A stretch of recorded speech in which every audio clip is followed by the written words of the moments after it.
E nesse momento, nós gostaríamos de chamar para fazer a sua intervenção o Sheikh Mohammed Al-Bukai. O Sheikh Mohammed Al-Bukai, além de um grande defensor da liberdade religiosa, ele é o líder espiritual, o sheik principal da Mesquita Brasil, aqui na cidade de São Paulo. Então, com ele, a palavra nesse momento. Boa noite, muito obrigado, Dr. Samuel. Eu quero saudar também a todos com a nossa saudação islâmica. Assalamu alaikum wa rahmatullahi wa barakatuh. Que a paz de Allah esteja com todos vocês. Eu quero também cumprimentar em especial nossos irmãos Alder Ricardo Leite, nosso irmão João Roberto, nossa irmã Sandra também, todos os organizadores e da Igreja Jesus Cristo dos Santos dos Últimos Dias, e também cumprimentar especialmente a nossa doutora Damares, deputada, que cada dia descobrimos quando importante esse trabalho que ela está fazendo, essa bandeira que ela está levantando para nossa cidade aqui em São Paulo. Cada vez que lemos os jornais, escutamos as notícias, percebemos quando realmente é importante tocar nesse assunto, abordar esse tema sempre. Cada vez que a gente vê a intolerância religiosa, a gente vê a necessidade de falar cada vez mais sobre tolerância religiosa. Cada vez que a gente vê pessoas fazendo discursos de ódio, a gente percebe quando é importante a gente também falar sobre a liberdade religiosa. Eu quero falar um pouco diferente das falas que foram anteriormente, que focaram realmente um lado muito importante, o lado do direito, o lado da lei, como realmente é uma coisa muito garantida, essa lei da liberdade religiosa, tanto na Constituição brasileira, enquanto também na Constituição divina, nos nossos livros sagrados.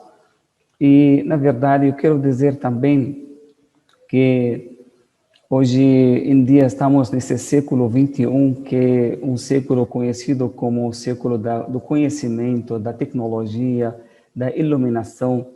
É muito difícil entender porque estamos cada vez vivendo mais problemas, mais desafios, porque o que nós temos hoje como seres humanos de privilégio da tecnologia, do conhecimento, desse avanço em todas as áreas, e a gente vê no outro lado a diminuição de valores, da ética. Então, a gente realmente tem que ter equilíbrio. Nós temos que, esse avanço tecnológico, esse avanço da tecnologia, do conhecimento, se não é acompanhado de um avanço também moral, ético, realmente o ser humano tem ferramenta para destruir, é muito forte. Eu quero falar um pouco diferente, como falei, sobre a importância da educação. Nós, como religiosos, falamos e focamos mais, na verdade, da educação do ser humano. Esses valores têm que ser plantados. Por isso, a gente também percebe a importância do professor, da educador. Estamos agora ainda vivendo o espírito do Dia dos Professores, né, dos educadores. Eu quero também parabenizar a todos os professores, educadores, que realmente o trabalho deles é muito fundamental para garantir qualquer direito, porque sem um ser humano bem construído, podemos ter várias leis, podemos ter muitas normas, muitas regras, mas se não tem um ser humano preparado, educado de uma forma de respeitar, de seguir essas leis, a gente não vai ter o resultado que nós desejamos. Por isso, a importância do ensinamento religioso, da educação espiritual do ser humano, vem porque ensina o ser humano. A gente sabe que a civilização tem 3 fatores muito importantes: a natureza, o tempo e o ser humano. Então, a civilização, fruto do universo, com o tempo, com a vida, é que um ser humano, o fator mais importante desses 3 fatores da civilização é o ser humano. Por isso, o ser humano, a religião vem diretamente falando com o ser humano, educando o ser humano. Porque quando tem ser humano bem preparado, bem construído espiritualmente, moralmente,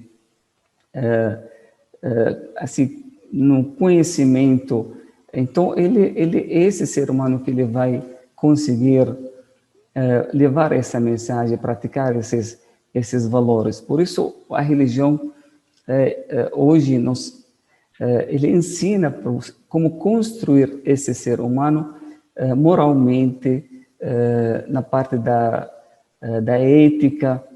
Por isso, essa parte educacional é muito importante.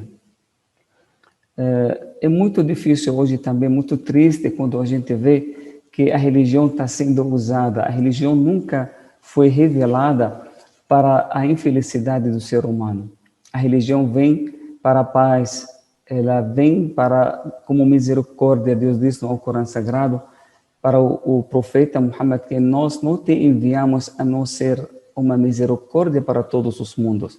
Vem para trazer uma vida pacífica, para trazer o bem para o ser humano. Mas porque hoje a gente vê que a religião está sendo usada para ser um ponto de conflito, quando não está sendo praticada, mas quando está sendo usada por interesse político ou econômico. Por isso, sai desse contexto, sai desse seu objetivo. Mas a religião foi enviada como receita divina para a felicidade do ser humano, uma orientação divina para que o ser humano vive feliz aqui nesse planeta.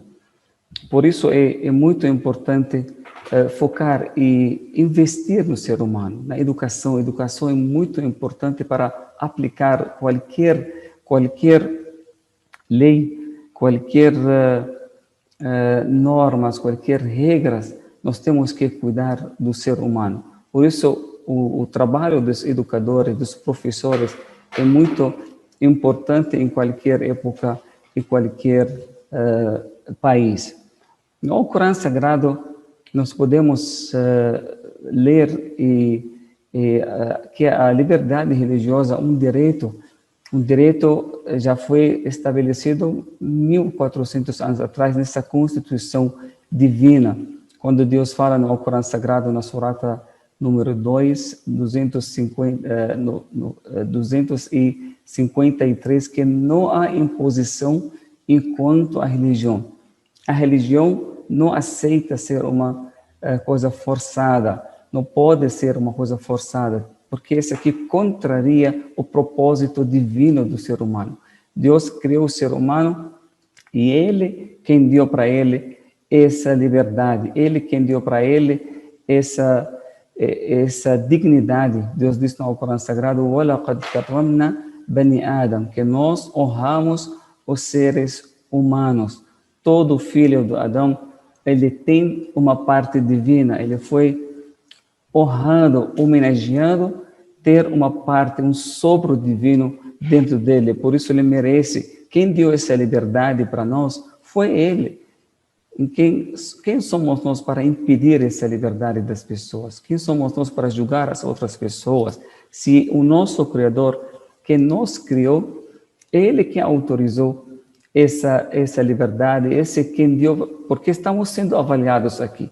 Se estamos sendo avaliados, é muito lógico que nós temos essa liberdade, que cada um de nós ele vai usar essa liberdade, vai com a sua escolha, com a sua vontade, seguir aquilo que ele acha que é o caminho correto. Aqui, no Alcorão Sagrado, tem um versículo eu acho muito importante, que, como eu falei, foi revelado 1400 anos atrás, e realmente tem um versículo que é muito parecido àquilo que a deputada falou sobre aquela lei, né, na Constituição brasileira, que parece uma pedra, né, que não pode ser trocada, não pode ser mudada. Também nos nossos livros existe, na Constituição Divina, existe esse direito garantido. Podemos,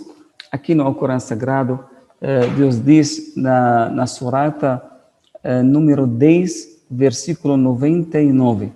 Deus diz no Alcorão Sagrado, Bismillahirrahmanirrahim, وَلَوْ شَاءَ رَبُّكَ لَآمَنَ مَنْ فِي الْأَرْضِ كُلُّهُمْ جَمِيعًا أَفَأَنْتَ تُكْرِهُ النَّاسَ حَتَّى يَكُونُوا مُؤْمِنِينَ. Quer dizer, se o teu Senhor quisesse realmente, os que estão na terra criam a força, todos eles juntos, acaso podes tu, Muhammad, forçar as pessoas até que sejam crentes? Então, nesse versículo, diz para nós, se Deus quisesse que todas as pessoas, todos os seres humanos se tornem crentes, fiéis, Ele faria isso. É muito fácil para Ele fazer isso. Então, quem somos nós para forçar as pessoas, para pedir para as pessoas acreditar ou não acreditar em Deus? Quem somos nós para julgar as pessoas? Então, esse aqui é um versículo bem claro, que essa liberdade religiosa é uma vontade divina, uma vontade que vem do nosso Criador para nós. Não é uma coisa que Deus quer que nós seguir o caminho, por mais que o caminho dele. Deus que deu essa liberdade para a gente crer ou não crer, seguir até ele da forma que nós queremos, ou achamos correto. Por quê? Porque simplesmente que todos nós vamos ser questionados, nós vamos ser julgados por ele, não por nós. Nós temos que prestar contas com ele. Nós não temos esse direito de julgar uns aos outros. Por isso, nós confiamos mais na construir o ser humano, na educação do ser humano. Nós aprendemos que o ser humano, ele é dividido entre 3 partes, religiosamente falando, que tem o corpo, e tem o seu cérebro, a sua mente, e tem o seu coração.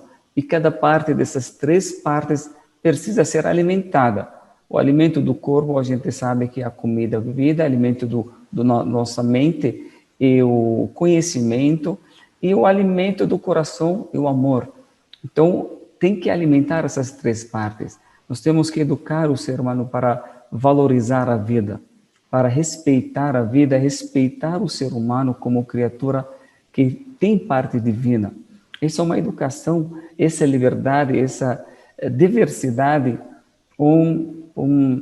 tem que ser plantada, esses valores têm que ser plantados dentro do ser humano desde criança, tem que ser vacinado para aceitar que todos somos filhos de Adão, todos nós temos os mesmos direitos, todos nós somos criaturas de Deus, que qualquer ser humano merece ser respeitado, merece receber essa dignidade.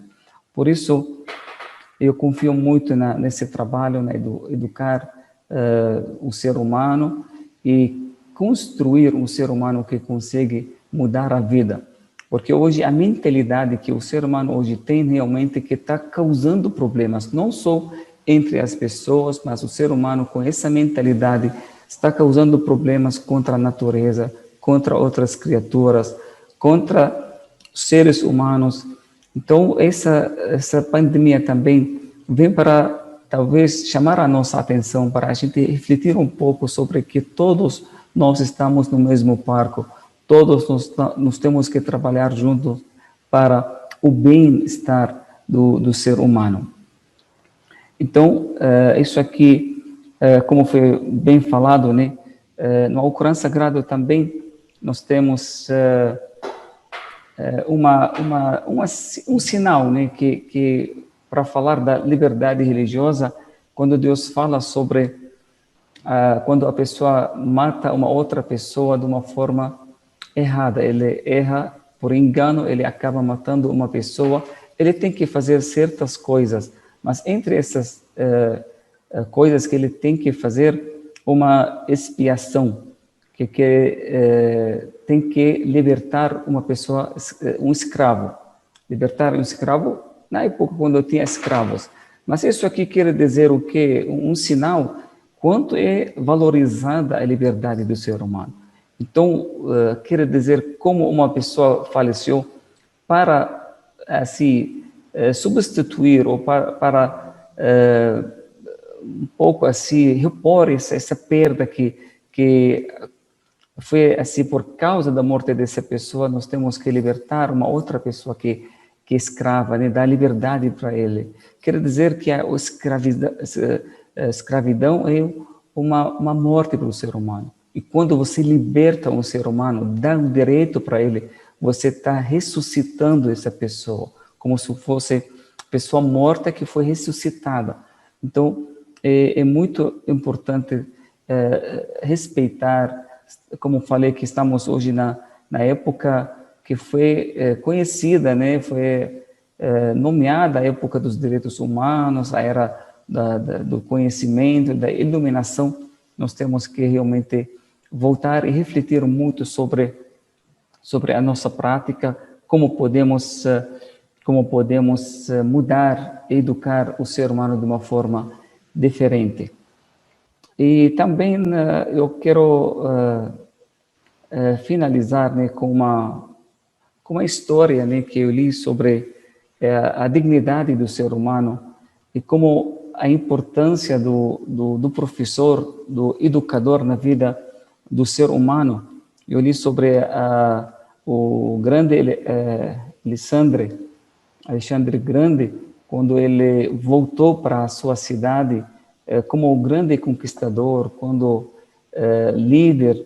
Depois ele circulou o mundo, ele voltou para Atina, a cidade dele. Então todas as pessoas saíram, toda a cidade saiu para receber ele como uma pessoa, um líder, uma pessoa que conquistou muitos lugares do mundo, e viu que todas as pessoas estão recebendo, menos uma pessoa que ele ficou olhando para ver. Era o filósofo Aristóteles, que ele era o professor dele, que ensinou ele. Então ele ficou olhando, ele não achou, ele não encontrou entre as pessoas, e achou muito estranho que o professor dele faltar nessa oportunidade, nesse grande dia da vitória para toda a Atina. E quando ele perguntou, cadê o meu professor? Cadê ele? Eles falaram que ele foi visitar os túmulos no cemitério. E ele achou muito estranho como nesse dia ele deixa todas essa festa, essa comemoração desse dia, ele foi para o cemitério. O que tem no cemitério? Aí ele deixou também ele, como ele sabe quanto o valor de um professor, de um educador, que eu acredito que é muito mais importante que qualquer outra coisa para o ser humano, que ele precisa de alguém que ensina, que educa de uma forma correta. Foi lá no cemitério e procurou ele, encontrou ele no túmulo do pai dele, Felipe. E estava lá dentro do túmulo, e quando ele conversou com ele, falou: professor, o que o senhor está fazendo aqui? Deixando toda essa festa, essa comemoração que as pessoas estão fazendo. Ele falou: olha, Alexandre, estou muito preocupado, tem aqui um grande problema que estou achando aqui no túmulo do seu pai. Falei: mas qual o problema? Ele falou para ele: você sabe quando o seu pai faleceu, foi enterrado aqui, nesse túmulo. Falou: sim, eu lembro, eu sei que foi enterrado aqui. Falou: mas quando você foi embora, alguns anos depois, faleceu também o seu empregado, que ele servia a ele sempre. Ele ficou lá a serviço dele muitos anos, e para homenagear essa pessoa, esse homem, que é um empregado, decidiram enterrá-lo junto no mesmo túmulo do seu pai. Falou: tudo bem, qual o problema? Mas falou: agora estou vendo que que os músculos do seu pai Filipe, o grande Filipe, o rei, já está misturada com os ossos do seu empregado. A gente não sabe qual a diferença entre os ossos do seu pai e do empregado. Aí caiu a ficha para o Alexandre e percebeu qual a mais lição que o seu professor, que é Aristóteles, né, que ele queria dar para ele naquele momento. Ele queria dizer para ele: olha, Alexandre, você tem que ser, você não pensa que agora com essa vitória que você se achar ou você fica orgulhoso, você tem que saber que aqui no túmulo todos nós somos iguais. Aqui no túmulo, quando nós vamos ser enterrados, aqui não tem nenhuma diferença entre o rei e o empregado, entre qualquer pessoa e a outra. Então, dessa forma, eu acredito, nós temos muitas histórias, né, dos educadores, dos professores, né, que eles ensinam. Antigamente, além do professor, ele tinha também um educador, porque o professor, ele passa informações, passa ensinamento, mas educador, ele é mais voltado para o comportamento da pessoa, é mais voltado para a purificação, a alma da pessoa. Eu sempre falo que nós temos que ter, além da ensinamento, aprendizado, e também o educação, nós temos que também ter a purificação. Então, o ser humano precisa ensinamento e precisa educar, precisa exemplo na sua vida e também precisa purificação, porque sem purificação, essas doenças da alma que a pessoa pode crescer achando que ele é melhor do que o outro, ou a sua fé é melhor do que a outra, ou ele é superior do que uma outra, essa arrogância foi a primeira doença que o Satanás foi expulso da misericórdia de Deus por causa dela. Então, essa aqui precisa ser tratada, é uma doença. Essas doenças têm que ser tratadas, tem que ter o ser humano que tem essa humildade, tem que valorizar a vida, tem que respeitar o ser humano. Isso só podemos alcançar quando nós temos educadores. Educador para avaliar o nosso comportamento, para purificar e descobrir. Eu sempre leio muito sobre a medicina espiritual, porque essa medicina também é muito necessária hoje em dia, porque o ser humano não só precisa ter uma saúde física forte, mas se ele não tem uma alma também saudável, se ele não tem um coração que está cheio de amor, não adianta nem colocar lei, não colocar regra, nem colocar punições e castigos para ele. Por isso, esse é o grande desafio nosso, criar e construir um ser humano e valorizar os professores, valorizar os educadores para que façam o trabalho deles de melhor forma possível. Só para encerrar, eu lembro uma história de um educador, de um filho de um califado da nossa história islâmica, um califado que era muito conhecido, mas ele arrumou um educador para o seu filho, que ele tinha 2 filhos. Aí, nessas duas, na última aula que esse educador teve com o filho do rei, ele cometeu uma injustiça pura com ele, com o filho do rei. Ele deu um castigo injustamente. O filho do rei não entendeu por que foi castigado. Por isso ele ficou com muita raiva, queria explicação, mas o educador falou que você foi castigado sem motivo, mas você merece esse castigo. Mas o filho dele ficou com mágoa, e com muitos anos depois, o rei faleceu. E quem assumiu o poder? O filho dele, aquele que recebeu o castigo. E a primeira coisa que ele fez, porque nunca esqueceu aquela injustiça que ele recebeu quando era criança com aquele professor, mandou a polícia procurar aquele professor de qualquer jeito e trazer para ele. Realmente, muitos anos depois, já era muito idoso, mas eles conseguiram trazer para ele e ele perguntou para ele: agora eu quero saber por que você me castigou naquele dia. Por que você fez isso comigo? Eu nunca esqueço aquele dia. Ele respondeu para ele, olha, o filho, olha, o presidente, né, que ele era o presidente naquela época, ele falou para ele, eu sabia que um dia o Senhor vai chegar a esse nível, a esse lugar, substituindo o seu pai, porque a lei da vida a gente sabe como. Eu quero que você experimentar um pouco da injustiça, para você nunca ficar injusto com ninguém. Porque só a pessoa que experimenta a justiça, que ele vai valorizar a justiça, vai saber o sabor. Por isso, quem recebe a intolerância, quem sabe a dor de ser discriminado, quem recebe essas dores na vida dele, ele com certeza nunca vai injustiçar ou nunca vai cometer essas coisas contra nenhum ser humano. Por isso, eu quero encerrar a minha fala mais uma vez agradecendo essa oportunidade, agradecendo todas as pessoas que estão trabalhando nessa área. Todos nós queremos trabalhar juntos para ter um mundo melhor, blindar a cidade de São Paulo e todo o Brasil de qualquer forma de intolerância religiosa. Mais uma vez, eu quero agradecer muito o trabalho da doutora Damares, que realmente é muito importante, e a iniciativa da Igreja do Jesus Cristo dos Santos dos Últimos Dias. Muito obrigado. Boa noite a todos. Assalamu alaikum wa rahmatullahi ta'ala wa barakatuh.